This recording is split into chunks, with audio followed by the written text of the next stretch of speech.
What's up, you guys? It's your girl Bree. I come to talk to y'all about something serious that a lot of people that do not want to address. I come to talk to y'all to tell my story on how that I overcome being shamed, being guilty, holding on to resentment of me being molested as a child. The first person I have told when I got older was my children's father. I told him about it, and he would protect me from my family members who had did it to me. Second person I told was my second baby father, and he told it to somebody else, and then it all got out. And then the third person I told it to someone who's been a friend.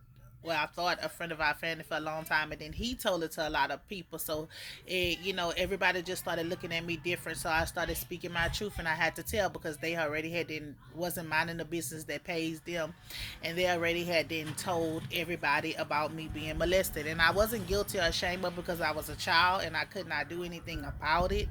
All I could do was speak my truth, and when I got older, I started speaking my truth, and I started telling, calling the two people out that molested me. I started calling them out upon my molestation and how they did it to me, when they did it to me, and this and that, and they didn't like it. Well, I really started telling my story is when I have multiple daughters. So when I started having kids, I told my daughters I have an open policy in my household. My children can tell me about anything. When I was growing up, we was always solid. Our voice, if we spoke back to our parents or told adults something back, that was being disrespectful towards them. Well, since I have my own children, I decided that my children could tell me anything. I want them to feel like I am their safe haven. They can come and talk to me about anything. And because I was molested, I've always wanted my kids to, if something happened to my kids, if somebody tell my kids something out of order, if they do anything out of order, I wanted my kids to come and tell me. Okay. So I started facing my demons, like the male who molested me and my family. I called them out, like off the dump. Like off the dump, I called and told them and whatever. And the female in my family who molested me, I think I called her out in um I want to say 2019, and I told her, and she tried to sweep it under the rug and do all kind of stuff. And they always had a vendetta about me because I have always told people, like I went to school and I told the schools when it happened. I told different people about what had happened. So my family, people in my family always had a vendetta in me. They always said that I was crazy because I would get downloads and I would speak stuff and I would tell them stuff, and the stuff would come to pass. I would prophesy it in their life and tell them things that was going to happen, and when it happened, and they would call me crazy and would say I wasn't getting this and I wasn't getting that, but blase blase. So long story short, I started telling my kids, I started speaking to other girls and started speaking to other kids and letting them know that this was not normal. A lot of times families want to keep stuff on the hush hush, and you, family business is family business. Now, I don't rock all like that. I don't play like that. I let my kids know, hey, if I'm doing something that is not unpleasing to you, or if you feel like I'm doing something wrong, I want you to speak up on it and tell somebody something. Not only did I go through sexual abuse, I went through verbal abuse, I went through mental abuse, I went through financial abuse, where other kids was being bought stuff, but I was not being bought stuff. So I went through all that type of abuse. So as I learned, as I had my own children, I refused to go let allow my children to go through the things that I went through. I refused to allow those people around my children. I refused to. I called those people out, and I wouldn't let, like, if something happened to me, I wouldn't allow my children to stay with them. I wouldn't allow my children to do anything. But my children are very opinionated. My children are very, very, very, yeah, they gonna talk and they gonna tell you how they feel because that's how I have taught them. Well, at first I used to be angry all the time. I used to be angry, and I used to be um like just mad at the world before I healed myself from that. Before I wrote myself a letter and burnt it. Wrote this before I wrote myself a letter and apologized to the little girl that was inside of me, because I was still 12 years old, emotionally scarred at when it happened to me. So I was emotionally scarred at that age. And when somebody would, like say somebody would like grab me a certain way, Like my kid's daddy, it took him a while to understand that he would grab me a certain way. I would just bust out crying. And at first he didn't know why I would bust out crying. And then I started telling him about it. So then we started healing together, healing from the trauma together. Like we never, me and my kid's daddy, even though he been through a lot of stuff with his mother and his father, we never trauma bond. We healed together. He was the main cause of we literally healed together. We literally started working on things together. We started loving ourselves more. We started um making plans on how we would love our children before we had them, before how we would love our children, how we would react to certain things with our children. We started doing things like that. And I started explaining as I started having babies, I started watching the people who were around my babies. I isolated myself from people who was no good to me. I am a loner. I don't hang around my family because I felt like people had time to step up about situations and speak up on situations, and they didn't. Everybody thinks that it's okay to sweep stuff under a rug when children are being molested, when children are being abused by their family members, and then they always feel like you shouldn't tell family secrets. That's bullshit to me. To me, I feel like a child has a voice and your voice matters. And if you are hurting, like I never knew there were so many men that were being molested, and that's why they had so many sex addictions and different things like that until one day we were talking about it at a church group, and like so many men, I was like, man, listen, I was almost on the floor to hear these men, like, because men are different from us. Men don't like to talk about their pain. They don't like to talk about their hurt. They want to push all that underneath the table. They don't want to talk about it. And if they do find somebody that they talk about it to, like they'll tell it to one person, and that one person will betray them, and they don't want to talk about it no more, and they'll just go off the deep end. And see, that's how I was. Like when I told it to my second baby daddy, he told it to his thing he was laying up with, and then I told it to somebody else, and then they told it to they got drunk and they told it to a whole bunch of people, whatever. And listen, I wasn't ashamed of it. I'm not ashamed of what happened to me because I couldn't control what happened to me. All I could do is just fix me, heal the little girl that was inside of me that was molested, that was abused. I had to heal the little girl inside of me and love that little girl that was inside of me so that I can move on, so I could be the best version of the mother that I am. And a lot of people, they feel like I'm standoffish, and a lot of people feel like that I don't want to be around people, but I'm just a loner.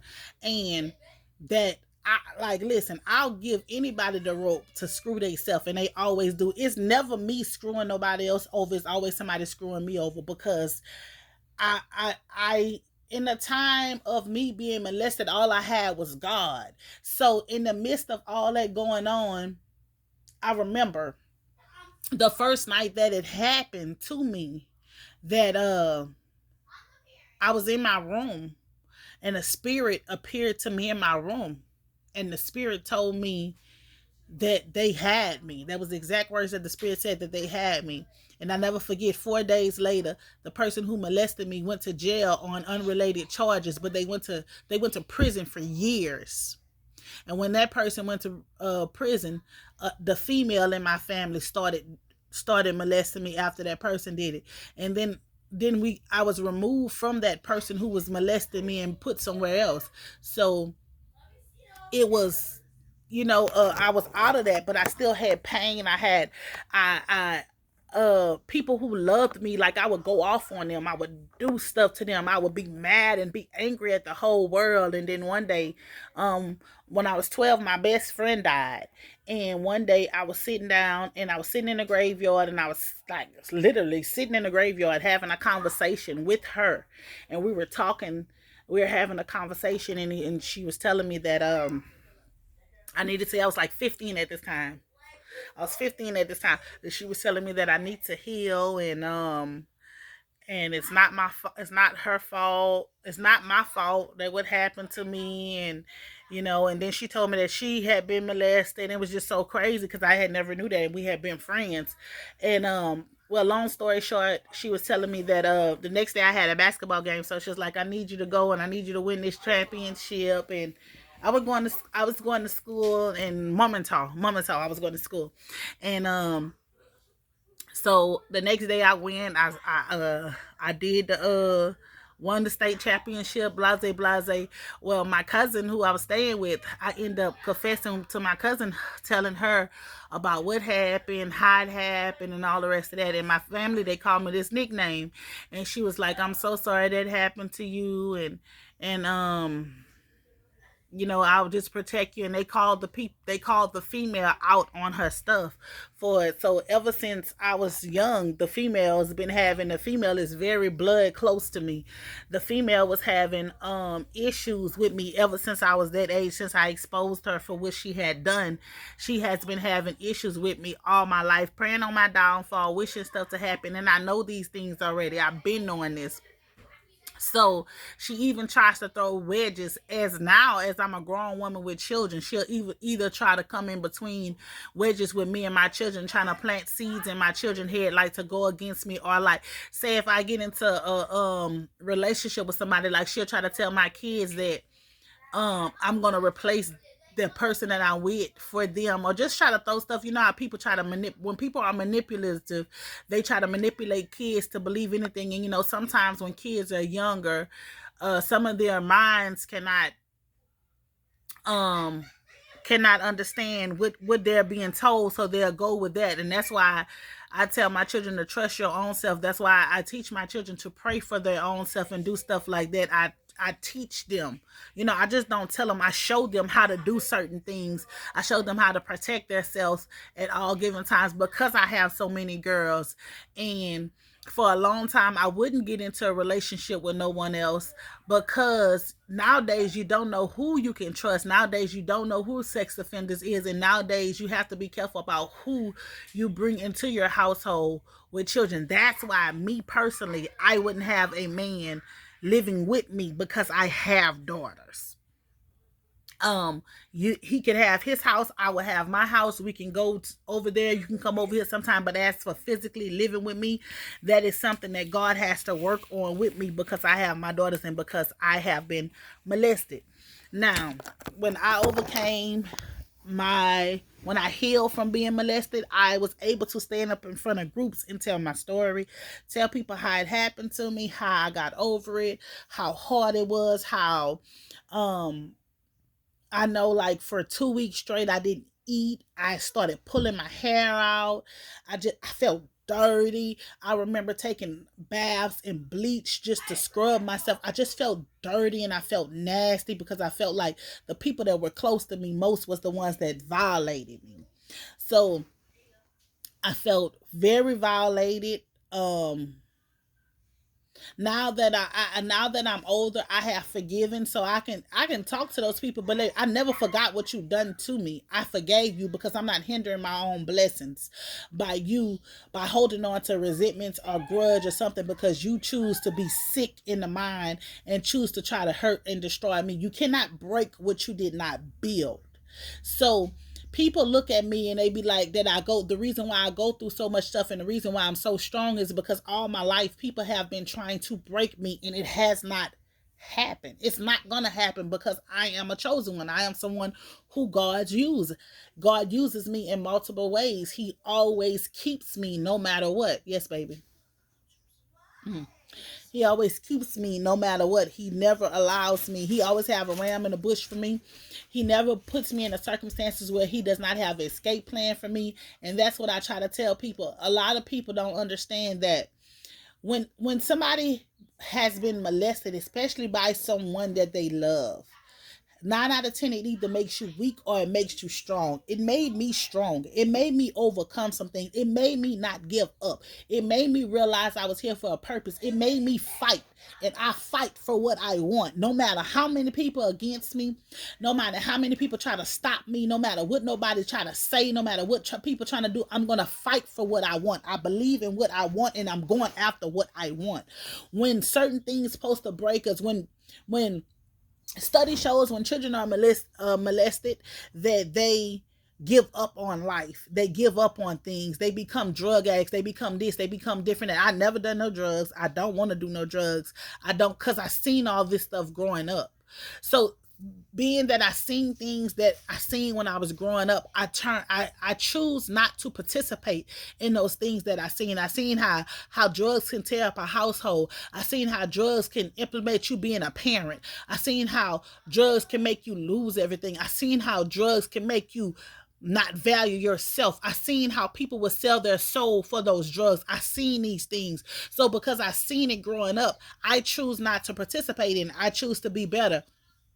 I choose to go out and get minds by all means necessary. Go out and better myself. Go out and educate myself and educate others. I choose to not stay stuck and stagnant in my molestation, not stay stuck and stagnant in my rape, in my abuse, and none of that. I choose to reach out and help others. I choose to mentor and reach other children that have gone through that. It's a lot of children have there's a lot of children now that are being molested at home. There's a lot of them that had babies. When I was growing up, there's a lot of girls that had constantly was getting abortions because they were having babies for their cousins, their brothers, their uncles, their daddies. You know, the pastors in the church, they was constantly be having abortions, constantly um being killer mamas, as I call them. You know, they were constantly doing that even though that they were young. You understand what I'm saying? And uh I personally, I just choose not to do that. Me personally, I choose not to do that. I choose to let go and let God and the people who molested me. One of them is a stone cold alcoholic. Have to drink every day. Only drink. I mean, that's the only way they can cope if they're drinking.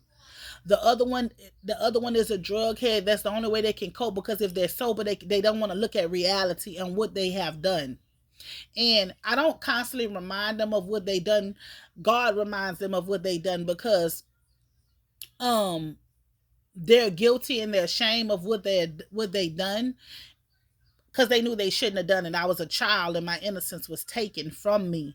Um, like I said, am I embarrassed? No, I'm not embarrassed about what had happened. Am I embarrassed who it was that did it to me? No, I'm not embarrassed of who it was that did it to me.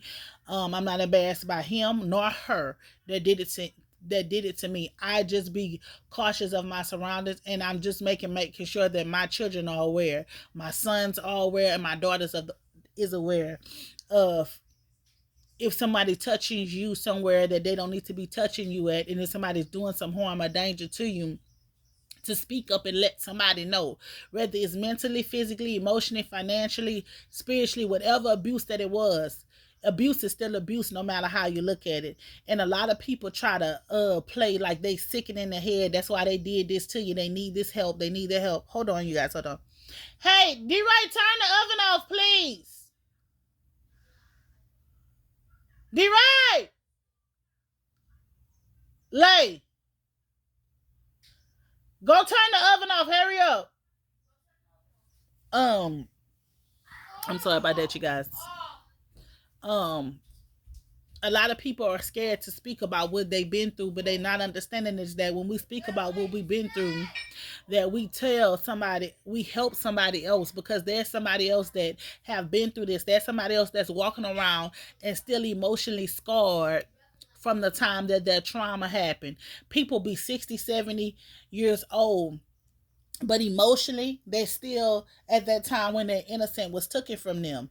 And I know that this is something that people don't normally talk about because they're ashamed or they're guilty, but if you was abused by anyone, you do not have to be ashamed or guilt because 9 out of 10 you was a child when this happened. And you now if you're a grown up and you let somebody you abuse you, you just let them do that to you, period. But if you was a child and your innocence was taken, you had no control over that. All you can do is just heal from that. And like I said, the best thing that I could have ever done was for me was to sit down and write a letter to the little girl that was inside of me.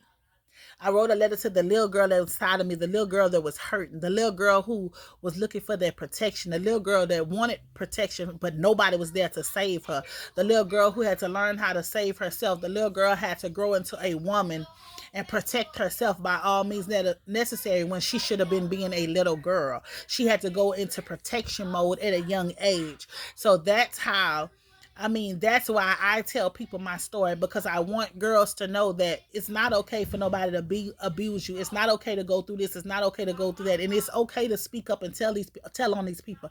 I don't care if they're your mama, your auntie, your uncle, your daddy, your sister, your brother, your cousin, your pastor, the neighborhood grocery store, your teacher. I don't care who it is. Speak up on it and to let somebody know about the abuses going on, because it's real. And as parents, we have to always talk to our children about that. I'm not talking about like, yeah, let me know if somebody touch you. I'm like, no, we need to sit down and really have a nitty gritty on stuff. And this is why, as a female, I have another problem. I tell my kids this all, well, my kids don't do this anyway, but I'm just saying, I tell them all around, don't sit on no man's lap. I tell my girls that I don't care who it was, your daddy. Well, my he didn't play that. So don't sit on no man's lap. I tell my little girls that. And I see it all the time. I see people letting, that's their daddy. Okay, that's their daddy. Listen, I see that, and I teach my girls to respect themselves at all times. You know what I'm saying? Because nowadays the girls are growing up more faster than we were. They're hitting puberty faster than we are. Their shapes are here. Their shapes is there.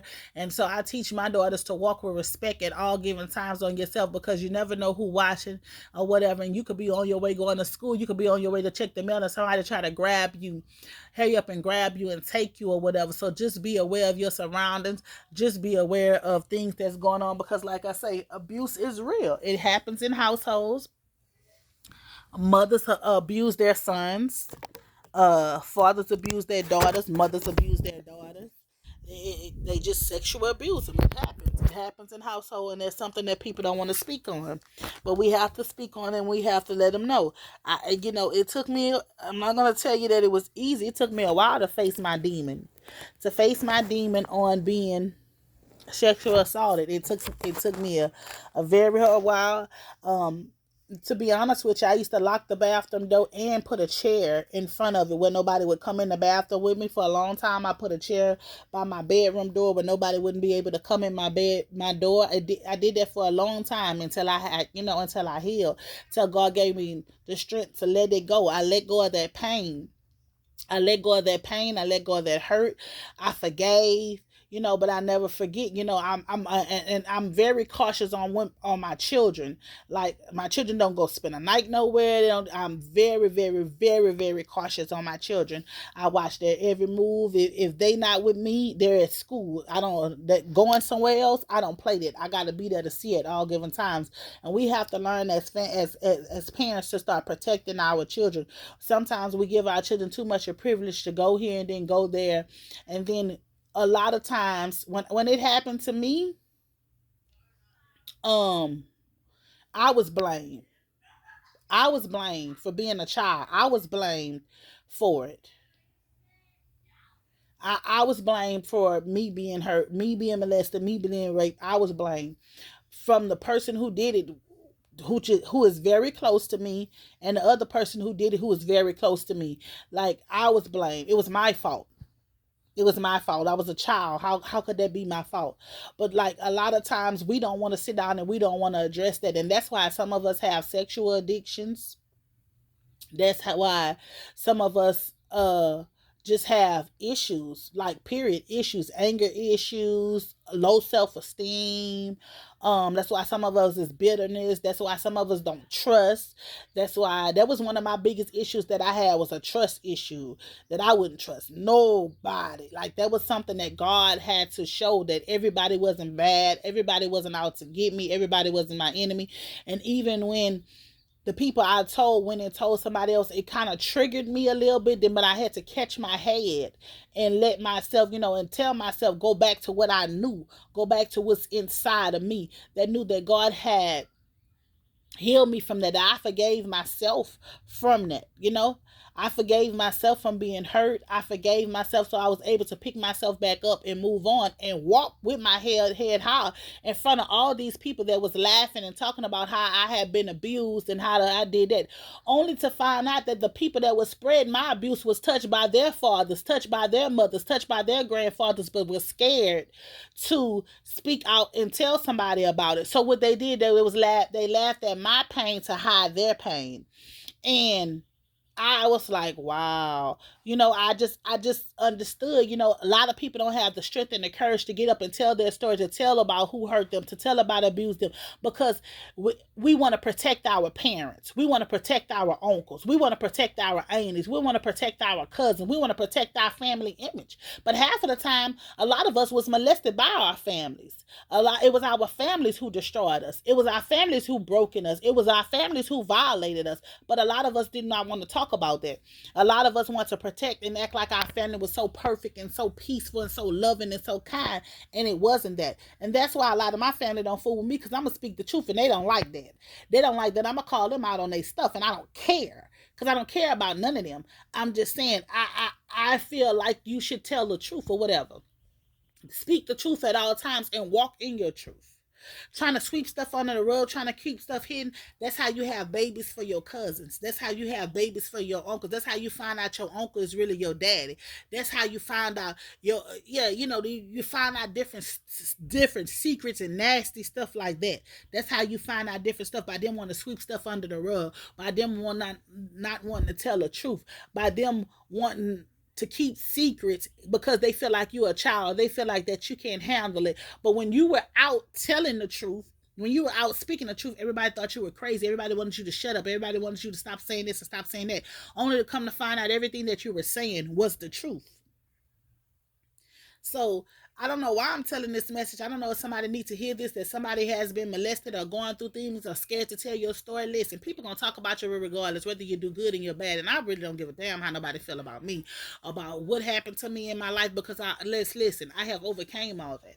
I'm overcame all that, and I'm not shamed nor guilty about none of that. All I can do is just press forward and do what my Heavenly Father has called me to do. And He called me to tell my story, and that's what I'm going to do. I'm going to tell my story, and I'm going to speak my truth to whoever needs to hear my truth and whoever needs to hear my story.